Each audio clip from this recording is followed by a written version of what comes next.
সবাই তো দেশ চালাইছে মোটামুটি ভাবে, বয়স হয়েছে দেখছি। হ্যাঁ, সবার হাত দেই নির্বাচন দেখছি, কিন্তু আগামী নির্বাচনে যদি বিএনপি ক্ষমতায় যায়, ইনশাল্লাহ মনে হয় যে তারেক রহমান যদি বাংলাদেশে আসে তাহলে দেশ ভালোভাবে পরিচালনা করতে পারবে।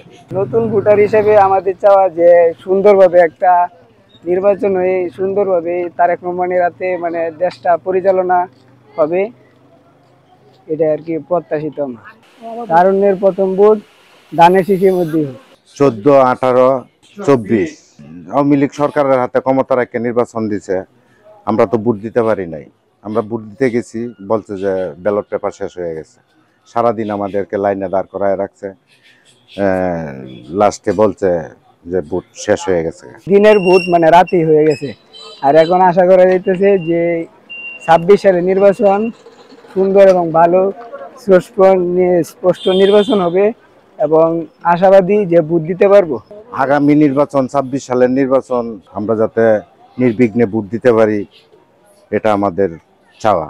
আমরা ব্যালটের মাধ্যমে নির্বাচন চাই, আমরা যাতে ভোট